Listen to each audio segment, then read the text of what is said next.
Bonjour, bonsoir à toutes et à tous. Voilà, on est en direct du Montjuïc juste après ce Barça-Atalanta de partout. Le Barça qui finit deuxième de la phase de groupe, deuxième de la phase régulière de Ligue des Champions, nouveau format. Et là, ce soir, il y a un sacré plateau. Je suis avec Tanguy. Comment ça va, Tanguy? Ça va, je suis frustré, tu vois. Et ouais, comme l'ensemble du plateau, je pense. Et voilà. Il y aura beaucoup à dire sur cette rencontre. À ma droite encore, le revenant, Bakary, ça fait plaisir. La BAC, c'est de retour. Comment ça va, Bakary? Sur News Tiki Taka, ça fait super plaisir. À la fois très heureux de la deuxième place et d'être qualifié, et très frustré au vu du match que je viens de voir parce qu'il y avait la place. Voilà, et puis pour finir, le dernier, last but not least. Et oui, on est là de Bis Araujo. Attention, voilà, Ballot, l'inimitable. Comment ça va? Comment vas-tu? Bah écoute, ça va, Ballot? Bah écoute, ça va. Ce soir, je vais te capucher. Aïe, parce que l'humeur, il est... L'humeur est maussade un petit ouais, peu. Voilà, franchement, comme il a dit. Ah ouais, maussade, on est deuxième, mais on aurait pu être premier. Bon. Tu vois, quand t'as quelque chose, tu peux avoir encore mieux. C'est ça. À la fin, sûr. tu dis, j'aurais pu avoir. C'est sûr. Mais on va en parler. On est dans une Passat, on aurait pu être dans une belle Mercedes. Exactement, frérot, c'est ça. Bon, allez, on va lancer ce débrief directement. Un petit sujet là qui est entre nous quatre, pardon. Le cas Robert Lewandowski. Il y en a un qui en a gros sur la patate. Alors, Lewandowski, 37 ans. Je suis très fier de mon âge et je n'en ai pas honte. Je vous assure que je n'ai pas encore dit mon dernier mot. Mon objectif est de montrer que l'âge n'est qu'un chiffre et que je peux encore obtenir les mêmes succès qu'il y a quelques années. Ah bah ce soir, il nous a montré que effectivement, l'âge c'est qu'un chiffre parce que là, ce soir, il faisait pas 37 ans, mais 42. Chaussures de sécurité, pas de la même peinture, pas de la même peinture au pied, deux pieds gauche, un assassin, un multirécidiviste. Je comprends même pas comment ça se fait qu'il n'y ait toujours pas d'avis de recherche à son encontre dans tout Barcelone. Ah ouais, je pensais pas qu'on allait jusque-là. Franchement, dans un match normal, il ressort avec un triplé. Il a niqué les actions des autres, il a tout raté. Je ne vais pas aller jusqu'à dire que ce soir c'est de sa faute, mais on ne peut plus continuer comme ça. Je vais donner la parole à mes camarades parce que sinon je vais vous parler pendant 12 minutes. Waouh, je pensais pas que c'était comme ça. Tanguy, un petit avis sur Lewandowski? Pour un peu nuancer le propos de Bakary, il faut savoir que Bakary a fait son combiné sur tous les clubs, dont le Barça, et c'est le Barça qui a foiré en fait ce pari. Petit instant, ne pariez pas, ce n'est pas bon. J'en suis la preuve vivante. Sur 18 matchs, j'en ai eu 17 de bons et mon propre club de cœur m'a tué. Voilà. Mais pour revenir à la performance de Monsieur Lewandowski, c'est vrai que ce soir, il gâche cette balle de 2-0 en fait. Et c'est terrible parce que sur les derniers matchs, moi je le trouvais encourageant, ce Robert Lewandowski. Malheureusement, ce soir, il rate un peu le coche. Et toi, Ballot, qu'est-ce que t'en as pensé? Bon, je vais rapporter un peu de nuance, mais un tout petit peu. Un poquito, c'est comme ça qu'on dit? C'est ça. Voilà, je vais rajouter juste, il y a une action, je crois que c'est sur le but. C'est lui qui fait le décalage. Oui. Et de belle manière, comme il avait fait dans le Classico. Tout à fait. Pour moi, il peut le faire. C'est ça qui est frustrant. Face au Real, quand le match s'est terminé, je me suis dit, mais Robert, il se fout de notre gueule. Il peut le faire. Il peut être bon dans le jeu. Quand tu vois sa performance avec le ballon, même s'il n'a pas marqué, tu dis qu'il est capable de le faire. Donc c'est juste que par moment, soit c'est bon, soit c'est pas bon. Mais il a 16 buts, on est d'accord, il a mis beaucoup de buts. Mais dans la saison, il y a trop de matchs où c'était en dessous. Trop de matchs.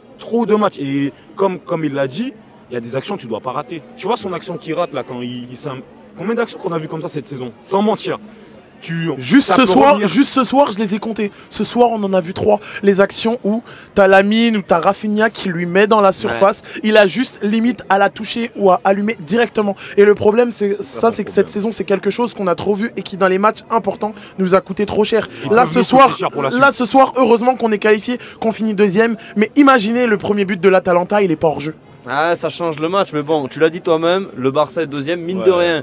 Sur l'ensemble de la phase régulière, le Barça a fait le travail, le Barça peut attendre tranquillement mars et il y aura un adversaire qui va venir ici au Montjuïc. On espère un tirage un peu abordable, pourquoi pas le Benfica. Mais j'ai quand même envie de revenir maintenant un peu plus globalement sur le match. Voilà, on a déballé sur le cas Lewandowski, on a 2-3 joueurs encore sur lesquels on va parler. Moi, personnellement, j'ai été assez frustré aussi de cette rencontre parce que j'ai vu un Barça qui était un peu mis vraiment dans la difficulté par l'Atalanta. Je pense que l'Atalanta a bien maîtrisé son match tactiquement. On avait un Barça qui avait du mal à déployer, qui avait du mal à vraiment rester fidèle un petit peu à ce qu'il arrivait à faire sur ces dernières semaines.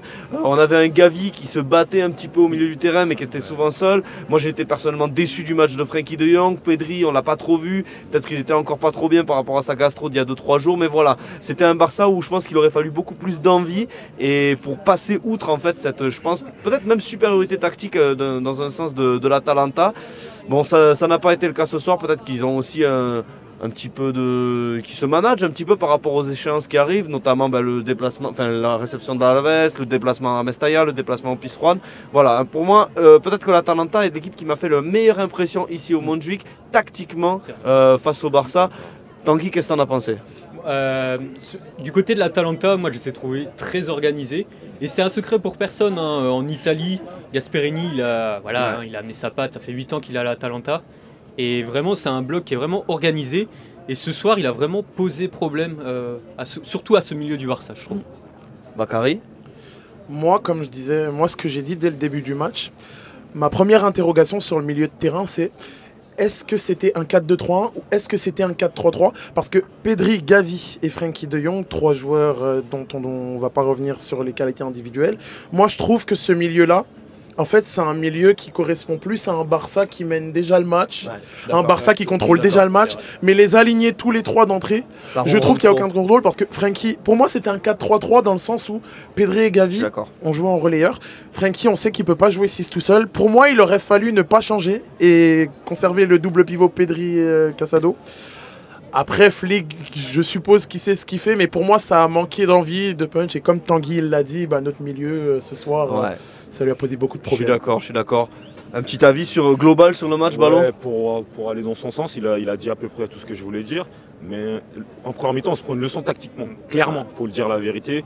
On se prend Baldé, il ne savait pas c'était qui le coach. Là, crois-moi, demain, il va savoir c'était qui le coach. Parce que tactiquement, ce qu'on s'est pris en première mi-temps, les gars, déjà, il n'y avait pas le manque d'envie. Il y avait une équipe qui jouait sa qualification, qui était à fond, et nous on était là, on arrive un peu, ça m'a fait penser comme au match de Las Palmas. On arrive, ça ronronne tranquille, diesel, ça prend du temps tranquille, on se dit ouais c'est bon, ça va le faire. Sauf que c'est quoi qui nous réveille? C'est le but refusé. Voilà, parce que il refuse le but, après on se met à commencer à jouer. Et concernant le milieu de terrain, je vais aller direct, je vais cash. Pour moi notre milieu c'est Pedri, Casado. Je pense parce que là c'est bon. Je veux bien essayer des choses, modifier par mois dans certains matchs, dans certains contextes. Tu peux aligner ce genre de milieu, mais ce soir non, c'est pas bon.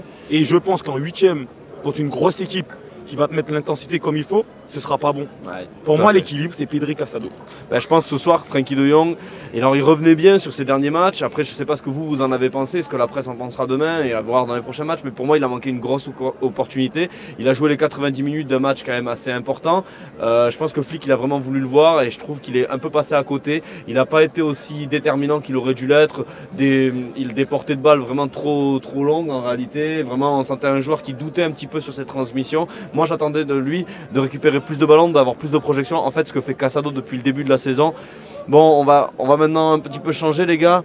J'ai quand même envie de mettre une note de positive parce qu'à moi, il y a un joueur, les gars, quand même, quel plaisir. S'il y a bien un joueur qui était réveillé aussi sur ce match-là, c'est Lamine Yamal. Le match de Lamine Yamal, à un moment en première mi-temps, il met sur les fesses le défenseur de l'Atalanta. C'était incroyable. Non, et on sent vraiment que lui aujourd'hui, il glisse encore la balle. On a l'impression en fait, il est sur des patins en fait quand il est sur la pelouse. Il swing, c'est magnifique. À gauche, à droite, tu pars dans le zig, je te mets dans le zag. C'est exceptionnel, Lamine Yamal. Honnêtement, c'est un joueur qui a une dextérité phénoménale. Aujourd'hui, il est récompensé. C'est lui qui marque ce premier but.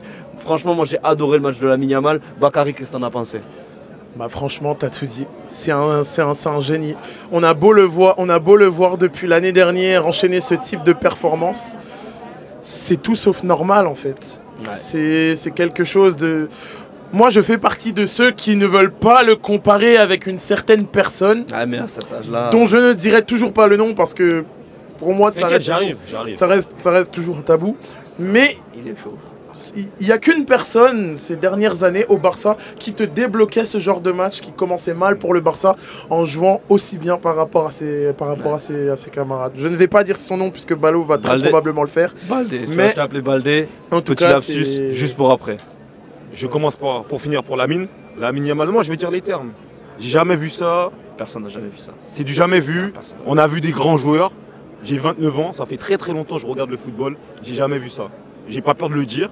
J'ai jamais vu un joueur autant fort, autant efficace, autant intelligent, autant il a de l'instinct. C'est un virtuose. Ouais, en fait, il prend la balle. Normalement, là, si la situation elle est compliquée, il arrive à sortir. Mais tu sais pas comment. Mais lui, il sait parce qu'il réussit et on dirait qu'il a déjà pensé avant que la balle elle arrive, alors que c'est inné.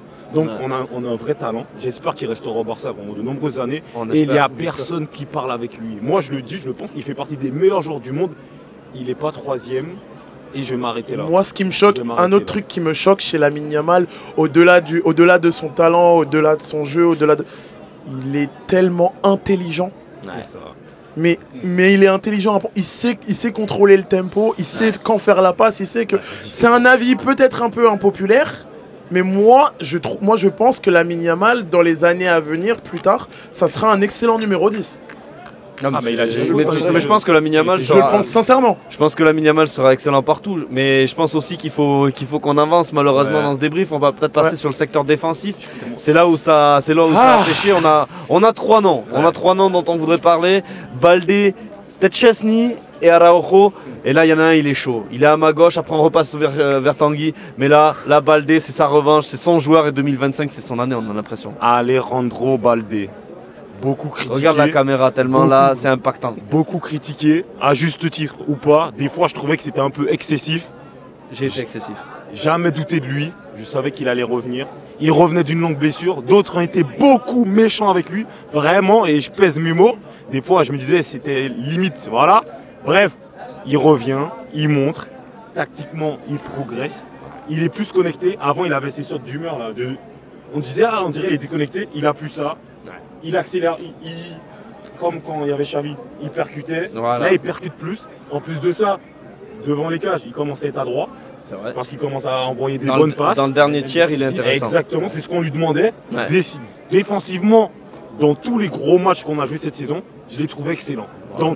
Je répète, dans tous les gros matchs, il est excellent. Donc je suis très content pour lui. J'espère qu'il va continuer ainsi. Et il n'a que 21 ans. Parce qu'il y en a qui l'oublient. Il n'a que 21 ans. C'est pas tout le monde qui peut arriver comme des Koubarsi, comme des Lamine Yamal et être fort directement à 17 ans. Non, il a 21 ans, il a une grosse marge de progression. Et ce soir, il m'a fait plaisir. Et top performance à lui et Yamal. Franchement, chapeau. Avant de finir un peu ce débrief, j'ai envie de te passer la parole, Tanguy, parce que toi, tu as vu le match à la télé. Ouais. Et il y a des avis un peu divergents. Le match d'Araujo, qu'est-ce que tu en as pensé? Araujo, en fait, c'est... Moi, ce qui m'a frappé avec Ronald Araujo ce soir, c'est dans l'alignement défensif. L'Uruguacho, comme on l'aime l'appeler ici. Toujours en retard. Hop, main levée. Non, pas d'hors-jeu. Et là, on se dit, mais Ronald, t'es toujours en retard. Ouais. Et ça, c'est le problème. Et comme on dit ici en Espagne, c'est Salen la photo. Ouais. C'est toujours lui qu'on voit impliqué. Exactement. Et c'est terrible à dire. Heureusement qu'il marque son but ce soir. Ouais. Ça le sauve. C'est ce qui le sauve parce que le match d'Araujo ce soir... Ouais.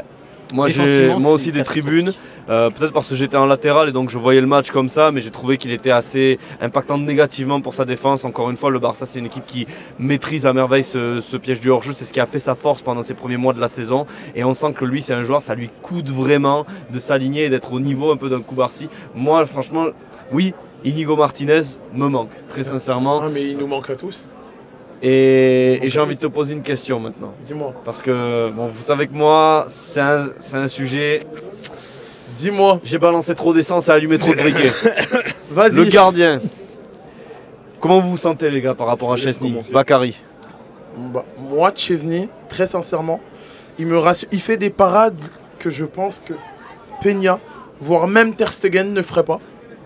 Le truc, c'est qu'en fait, il a fait tellement de bourdes et tellement pas eu de chance en aussi peu de temps que beaucoup le critiquent à juste titre, mais je trouve les critiques un peu excessives. D'accord.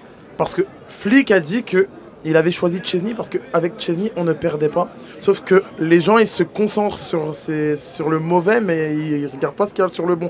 Par exemple contre Benfica, 88, malgré sa bourde, l'arrêt qu'il nous fait à 4-4 sur Di Maria, moi je ne pense pas que Peña ou Ter Stegen le fait. Non. Après moi, ce que j'aime chez Peña, et que Szczęsny ne fait pas, c'est les sorties. Il les gère beaucoup mieux. Il les gère beaucoup mieux. Donc moi, c'est un peu dur, parce qu'en vrai, je trouve que les deux méritent. Mais moi, je vais choisir Szczęsny. Okay. Un petit avis, Tanguy, là-dessus? Moi, je mets Szczęsny sans aucune hésitation devant. Le problème de Szczęsny, c'est sur sa ligne, il est impeccable. Pour moi, je ne lui reproche rien. C'est dans sa lecture du jeu et dans ses sorties, bien analyser le jeu en fait, et bien communiquer avec sa défense. C'est surtout ça le problème avec Szczęsny. Pour l'instant, je ne suis pas encore convaincu à 100%. Tu vois, je t'avais dit, une grande équipe ne gagne pas de grandes compétitions sans grand gardien. Et pour l'instant, Szczęsny n'a pas encore ce statut de grand gardien. Je suis d'accord parce que pour moi, c'était vraiment le match en fait où Szczęsny devait, en fait, les 2 buts qu'il prend, pour moi, il doit les sauver. Si tu veux vraiment asseoir vraiment ta domination sur Iñaki Peña et dire c'est toi le numéro 1 du Barça, ce soir, c'est 2-0 avec 2 énormes parades sur les 2 buts du coup de l'Atalanta. Donc je reste un peu sur ma faim. C'est vrai que ce soir, à l'instar d'un Frenkie de Jong, moi j'en attendais un peu mieux de Szczęsny. On verra face à Alaves et dans les matchs à venir. Ballot, un petit avis encore sur le match, quelque chose qu'on aurait je veux dont on revenir parler sur Ronald, parce que je l'ai fait pour Baldé dans le sens inverse. Mais quand ça va pas trop, il faut le faire aussi. Ronald, pour moi, je pensais qu'il allait revenir et s'installer directement en tant que titulaire, vraiment. Et je regarde les matchs et Monsieur Inigo, il nous manque. Et il faut dire la vérité. Il nous manque tactiquement, il nous manque sur certaines occasions. Mais j'ai même envie de dire de la sérénité, il nous manque. Et ça perd avec Koubarsi.